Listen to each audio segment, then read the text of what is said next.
우리 함께 하나님의 말씀 보겠습니다. 호세아서 10장 1절에서 15절까지 말씀입니다.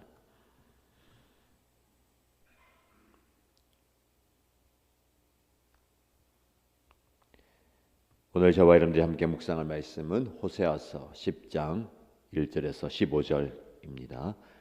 함께 읽겠습니다. 이스라엘은 열매가 무성한 포도 덩굴, 열매가 많이 맺힐수록 제단도 많이 만들고 토지의 수확이 많아질수록 돌기둥도 많이 깎아 세운다. 그들의 마음이 거짓으로 가득 차 있으니 이제는 그들이 죄값을 받는다. 하나님이 그들의 제단들을 파괴하고 돌기둥들을 부수실 것이다. 우리가 주님 두려운 줄 모르고 살다가 임금도 못 모시게 되었지만 이제 임금이 있은들 무엇에다가 쓰랴 하며 한탄할 날이 올 것이다. 그들은 빈 약속이나 일삼고 거짓 맹세나 하며 쓸모없는 언약이나 맺는다. 그러므로 밭 일항에 돋아난 독초처럼 불의가 퍼진다. 사마리아 주민은 벳아웬의 금송아지를 잃고 두려워하고 그 우상을 잃고 슬퍼할 것이다. 그것을 즐겨서 섬긴 이교의 제사장들은 우상의 영화가 자기들에게서 떠난 것 때문에 탄식할 것이다. 사람들이 금송아지를 아시리아로 가지고 가서 대왕에게 선물로 바칠 것이다. 그러나 에브라임이 대가로 받아오는 것은 수치뿐일 것이다. 끝내 이스라엘은 우상을 섬긴 일로 수치를 당하고야 말 것이다. 사마리아는 멸망하게 되었다. 왕은 물 위로 떠내려가는 나무 토막과 같다.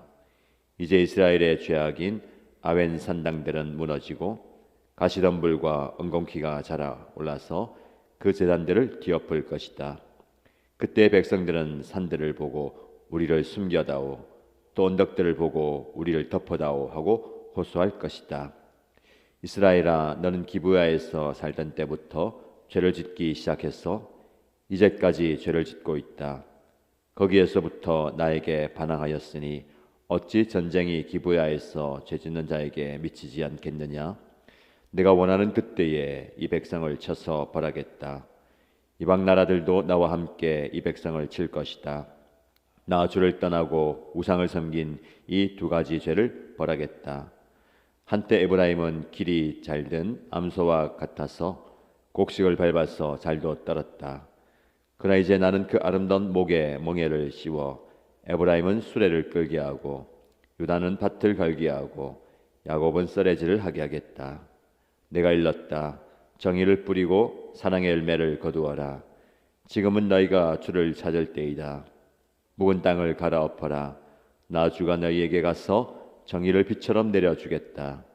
그러나 너희는 밭을 갈아서 죄악의 씨를 뿌리고 반역을 거두어서 거짓의 열매를 먹었으니 이는 내가 병거와 많은 수의 군인을 믿고 마음을 놓은 탓이다. 그러므로 내 백성을 공격하는 전쟁의 함성이 들려올 것이다.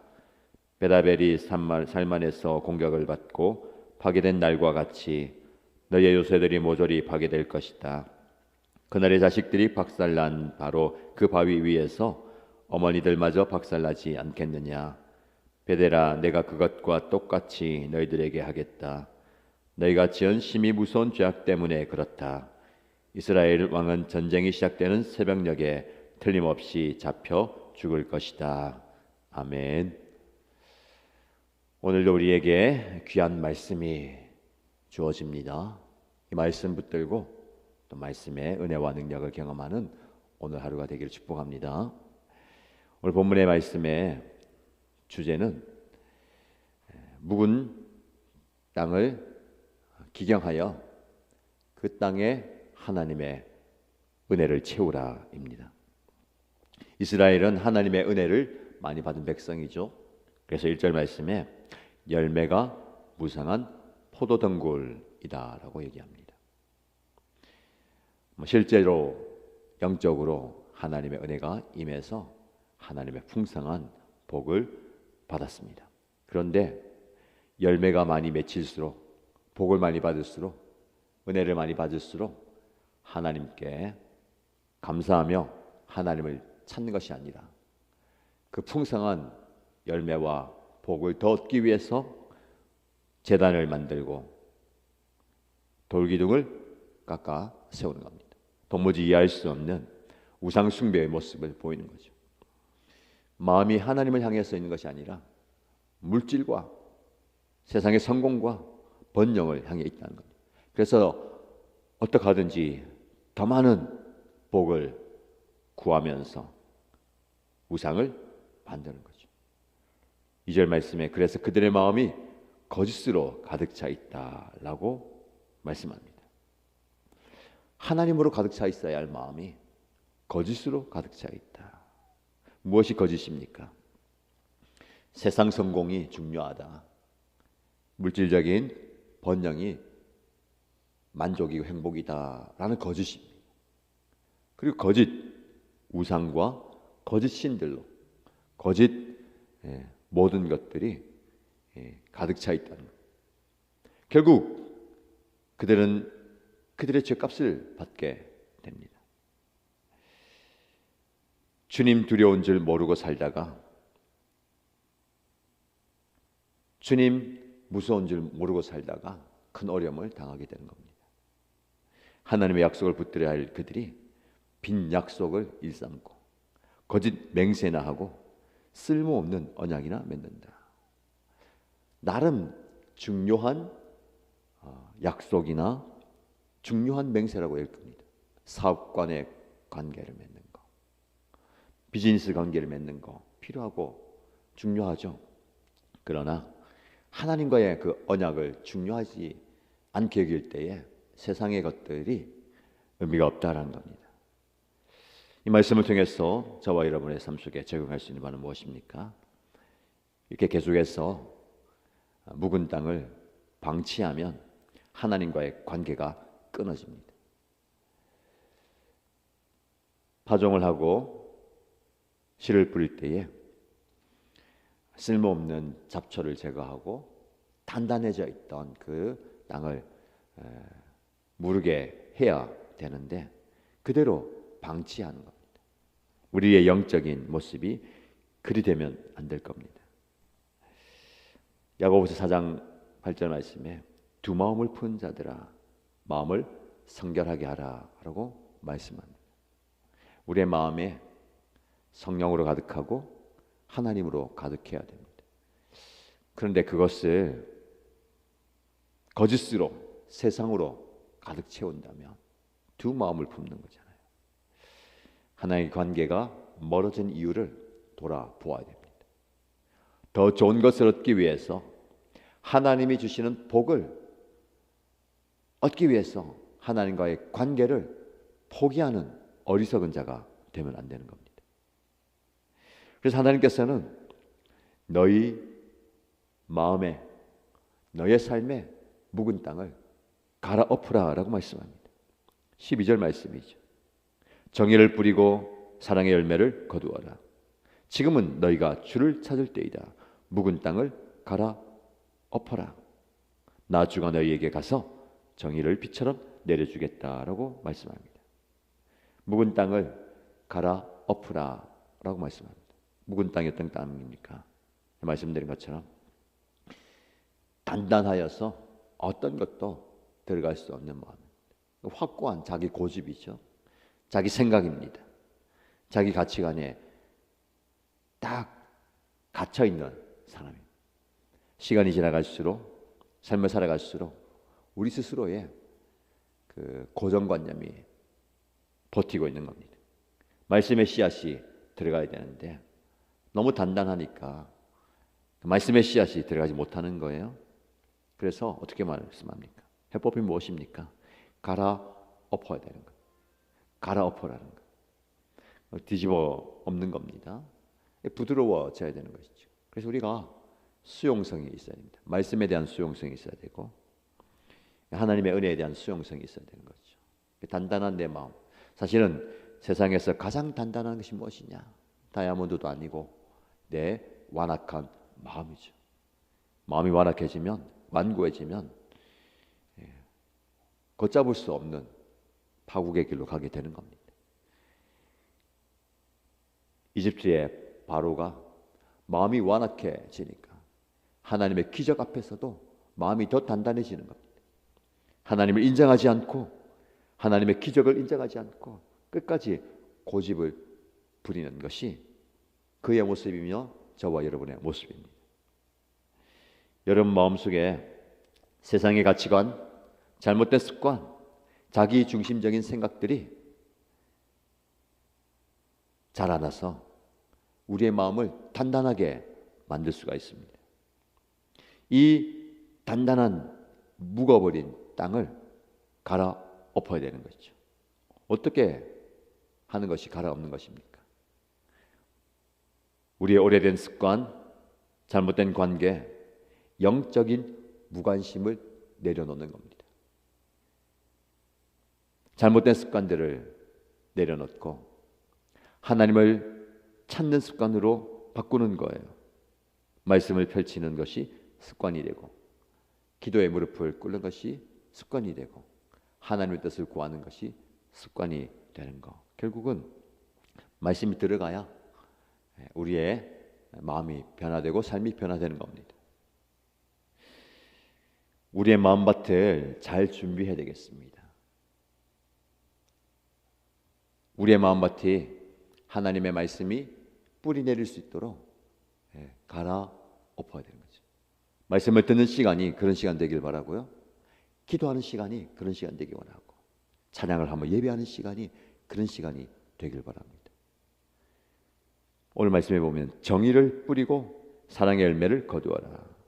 무엇을 뿌리느냐에 따라서 얻게 되는 결과가 정해져 있습니다. 그래서 성경은 심은 대로 거둔다라고 말씀합니다. 여러분 지금 여러분의 마음밭에 인생의 밭에 무엇을 심고 계십니까? 반드시 심은 대로 거두는 거예요. 정의를 뿌리고 사랑의 열매를 거두어라. 이스라엘 백성들은 그렇지 않습니다. 죄악의 씨를 뿌리고 반역을 거두어서 거짓의 열매를 먹고 있다는 겁니다. 죄악의 씨를 뿌린다. 씨는 아주 작은 거예요.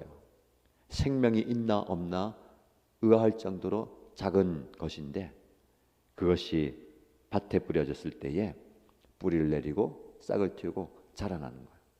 죄도 그렇고 복음도 그렇고 사랑도 그런 거예요. 아주 작은 씨앗이 우리의 밭에 뿌려졌을 때에 생명력을 발하는 거죠. 죄의 번식력도 크고 복음의 번식력도 큰 겁니다. 무엇을 심느냐? 여러분 우리가 우리의 마음밭과 우리 삶의 자리에 정의라고 얘기하는 복음, 진리를 뿌리십시다. 뿌리라고 얘기하고 있어요. 마음껏 뿌려야 됩니다. 이 사명이에요. 오늘 여러분의 마음밭에 하나님의 진리를 뿌리고 여러분이 간 곳마다 이 정의를, 진리를, 복음을 뿌리는 모습 되길 바랍니다. 그래서 열매를 거두는 거예요. 그래서 우리는 항상 열매를 기대하면서 나가야 됩니다. 여러분이 무엇을 기대하면서 오늘 시작하십니까? 우리가 뿌리는 것, 그것을 열매로 거두게 될 겁니다. 지금 눈물에 기도를 뿌리고 계십니까? 계속해서 눈물을 흘리십시오. 기도하십시오. 반드시 때가 되면 결실하게 될 겁니다. 지금 수고와 희생에 씨를 뿌리고 계십니까? 인내하면서 감내하시고 열심히 그 자리를 지키십시오. 반드시 하나님께서 그 인내에 합당한 열매를 맺게 하실 겁니다. 복음의 씨앗을 뿌릴 때에 그 완악한 마음이 하나님 복음의 씨앗이 들어가게 해주셨어. 그 복음을 통해서 그가 변화되게 하시고 하나님의 품으로 나올 수 있도록 해주십시오 라고 기도할 때에 하나님께서 응답해 주실 겁니다. 말씀을 듣는 저와 여러분들이 묵은 땅을 갈아엎는 모습을 가져야 되겠고 또 기도하십시다. 누군가를 위해서 기도할 때 그의 묵은 땅이 하나님의 은혜로 하나님의 능력으로 갈아엎어지는 역사가 있기를 원합니다. 그래서 말씀의 씨앗이 들어가게 하시고 복음의 씨앗이 들어가게 하시고 성령의 역사가 일어나게 해달라고 기도할 때에 하나님께서 응답해 주실 겁니다. 그리고 마지막으로 함께 묵상할 것은요, 갈아엎은 땅에 하나님의 은혜가 임해야 됩니다. 오늘 말씀 보니까 나 주가 너희에게 가서 정의를 비처럼 내려주겠다. 여러분, 갈아엎은 땅도 시간이 지나면 그대로 단단해지는 거예요. 거기에 하나님의 은혜의 비가 임할 때에 촉촉해지고 생명이 움틀 수 있는 겁니다. 여러분에게 이런 은혜의 비가 내리기를 축복합니다. 하나님께서 내려주시는 거예요. 하늘로부터 오는 은혜의 비를 공급받아야 됩니다. 여러분에게 이런 축복이 있기를 바랍니다. 하늘 문이 열리고 하늘에서부터 내려오는 은혜의 단비가 여러분의 마음을, 여러분의 삶의 현장과 사역의 현장을 적시기를 주님의 이름으로 축복합니다. 우리 공동체 안에도 이런 그 은혜의 단비가 내려오면 좋겠습니다. 그래서 모두가 그 은혜의 비를 경험하는 거예요. 여러분의 삶의 자리에서 기도로 은혜를 구하십시오. 오늘 하나님, 그런 은혜의 단비가 필요합니다. 우리 공동체와 내 삶의 현장 가운데, 이 섬김의 현장 가운데 그런 은혜의 비가 필요합니다. 지금 급속히 내려주옵소서. 그러면서 인내하면서 기다리는 거예요. 기다리는 자에게 하나님께서 놀랍게 역사하실 겁니다. 여러분, 묵은 땅은 우리 모두가 매일 갈아엎어야 합니다. 하나님께서 여러분의 삶 속에서 새로운 은혜를 부어주시기를 기대하면서 여러분의 마음 밭을 잘 준비하십시다. 준비된 영혼 가운데 하나님께서 말씀을 주시고 복음을 주시고 진리를 주실 것입니다. 모든 이신 가족들이 이 마음밭을 갈아엎은 뒤에 하나님이 주시는 은혜의 단비를 경험하고 열매 맺는 삶을 살기를 주의 이름으로 축복합니다.